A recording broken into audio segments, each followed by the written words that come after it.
حي على الفلاح.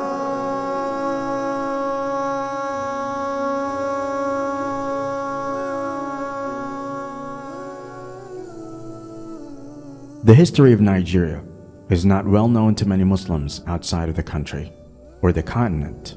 Many people know Nigeria as the most populous African country, but fewer realize that with a population of about 200 million, even the more conservative 2018 estimate that 53.5% of Nigeria's population is Muslim makes it the country with the largest Muslim population in Africa and the fifth largest Muslim community in the world after Indonesia, Pakistan, India, and Bangladesh.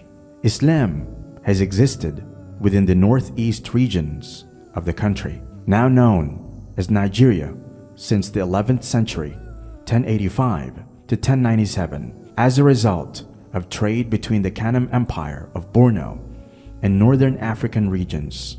Some have argued that Islam had reached sub-Saharan Africa, including Nigeria, as early as the 1st century of the Hijra calendar through Muslim traders during the reign of Uqba ibn Nafi, 622 to 683 AD. The religion penetrated Hausaland in the 14th century, and by the 16th century was moving into the countryside and towards the Middle Belt. In 1803, Usman Dan Fodio founded the Sokoto Caliphate, which became one of the largest empires in Africa, stretching from modern-day Burkina Faso to Cameroon, and including most of the northern Nigeria and southern Niger.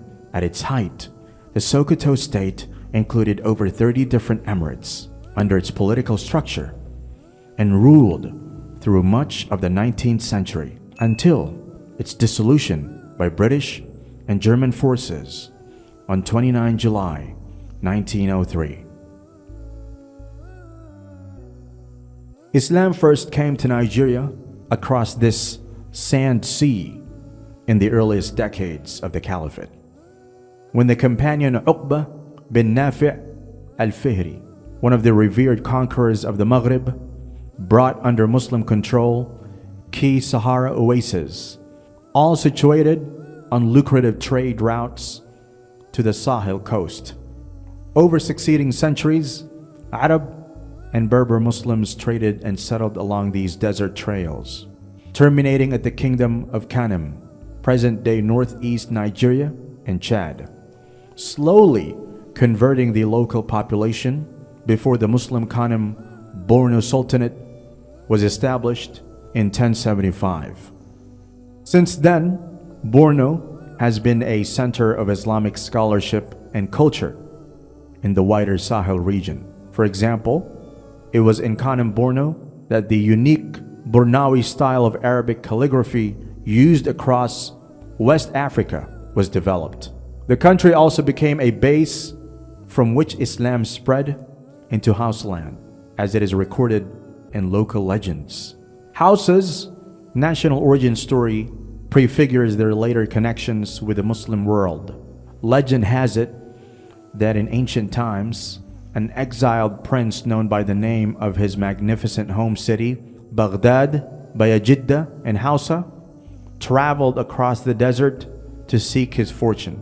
He came first to Borno, where he married a princess, then moved on to the city of Daura and Hausaland, which was terrorized by a giant serpent named Sarki, meaning king in Hausa, which lived in a well and prevented anyone from drawing water.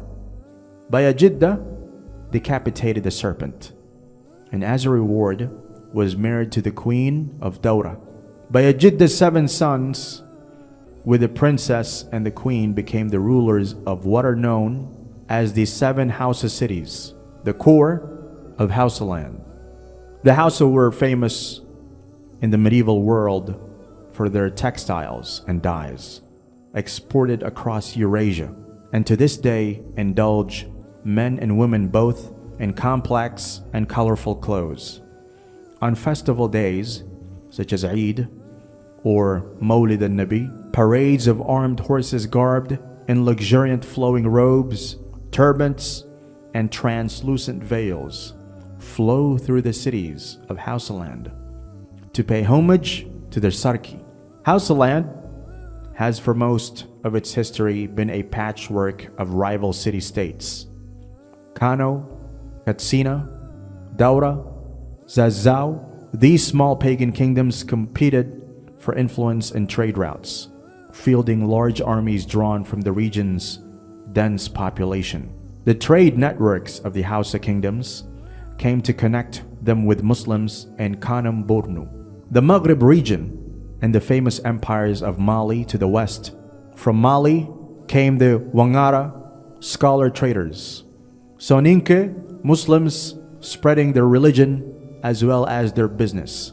Many of these settled in northern Nigeria, and to this day, the lineages of venerable Nigerian scholarly families can be traced back to Islamic centers in Mali, such as Timbuktu and Kabara.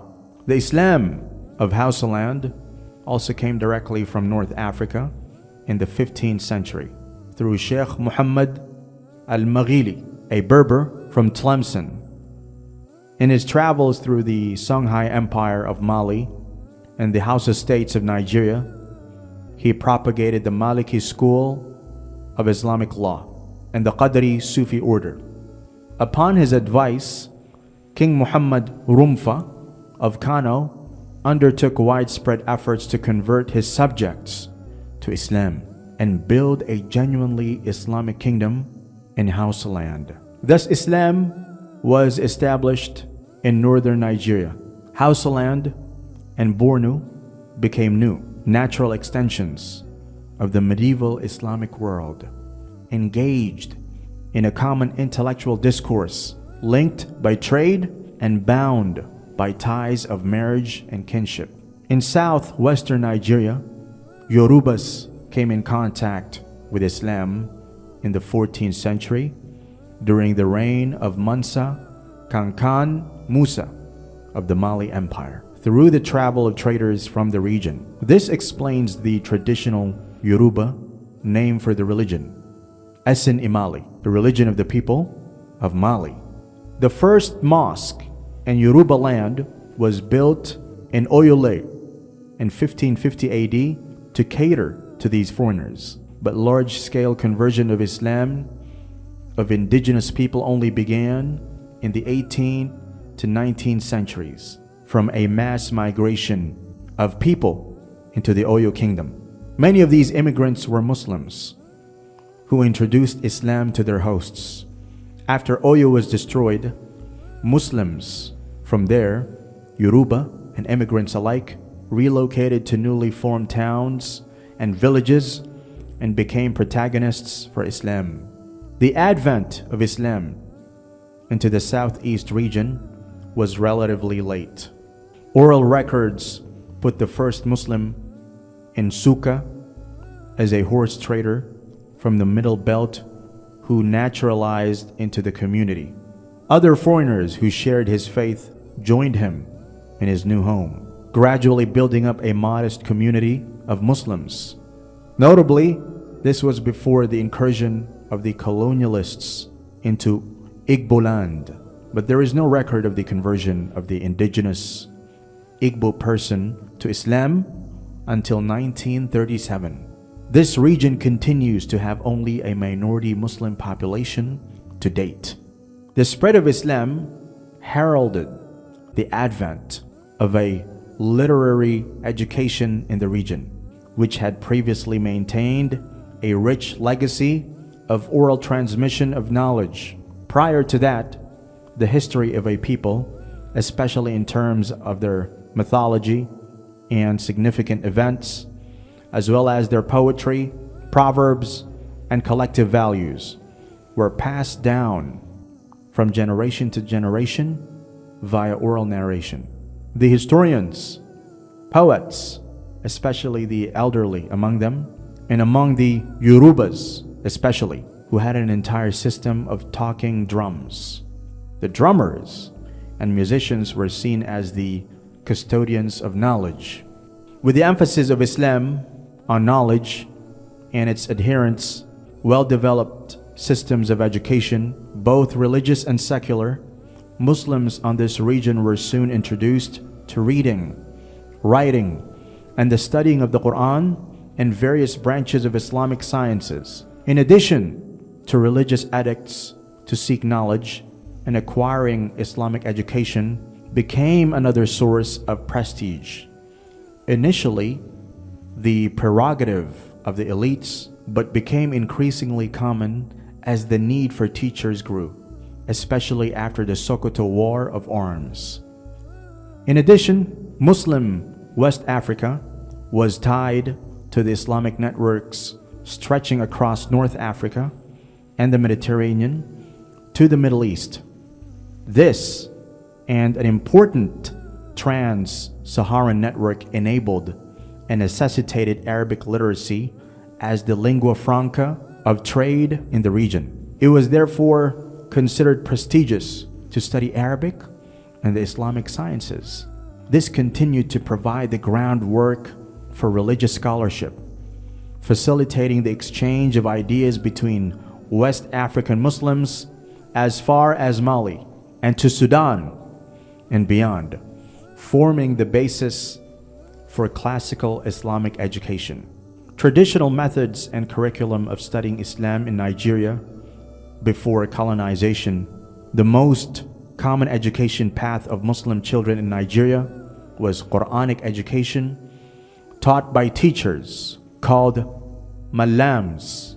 These teachers were versed in Arabic to varying degrees and were influenced by the knowledge and traditions passed down from medieval Timbuktu and from other West African Islamic texts. Students converge in the compound of the Malam's house or at a Quranic, sometimes a boarding school, where they recite the Quran and learn Islamic teachings. The curriculum began with children at the age of 3 to 5 who are grouped together in a circle and are taught the short surah of the Quran, starting with Al-Fatiha, An-Nas, Al-Falaq, and in that order. These recitations often follow a sing-song pattern. The teacher recites these surahs to the pupils, who in turn repeat after him several times until the pupils have mastered the correct order and pronunciation.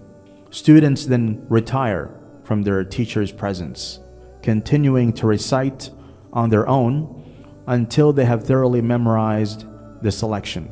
This may take days of several repetitions, and children were known to recite verses at home and to each other. This continues until the verses have been satisfactorily memorized before they proceed to the next set of ayats. In this manner, the children memorize the last 10 surah of the Quran. At this stage, the pupils also learn the rudimentary details of Islamic rituals of purification, ablution, and prayer.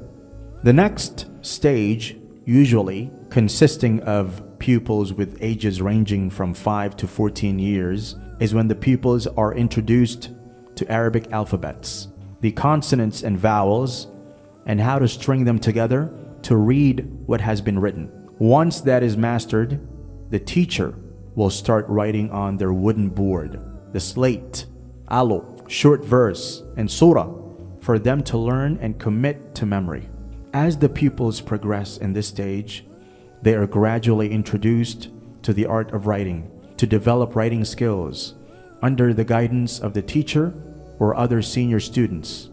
When the art of writing is perfected, the pupil is allowed to read directly from pages of the Quran, listening to the teacher to assimilate some of the rules of tajweed unconsciously until he completes the recitation of all the surahs of the Quran at least once. Further instructions on Islamic rituals are given, including the rites of ablution, tayammum, prayer, and other rituals. Although more specialized aspects, that is fiqh, will be learned at a later stage. This was commonly the stage where the child, old enough to enter an economic occupation or marriage, stopped attending the studies. For students proceeding further, usually the expectations of becoming Islamic education teachers and clerics themselves, and often from specific families, the student thereafter begins to learn the meaning of the chapters, their exegesis, tafsir, and the sciences of the recitation, tajweed. He, or more rarely she, may also begin learning the rules of Arabic grammar and the studying texts of scholars written in Arabic and Hausa or Fulfida in the north. Students who were considered exemplary or who wanted to specialize could thereafter travel to the major centers of learning Islamic knowledge that existed within the region, Ibadan, Ilorin, Sokoto, and Maiduguri, being renowned for scholarly pursuits, or as far as Mali and Sudan. Prior to the British colonization, children stayed at home with their parents, especially for the elementary stages, attending schools in their immediate environment. In the north, under the Caliphate, inspectors were introduced to report the affairs of the school to the Emir of the province, and the schools were funded by the state treasury. The community, parents from Sadaqah and Zakah, controlled by local emirs, and sometimes the farm output of the students.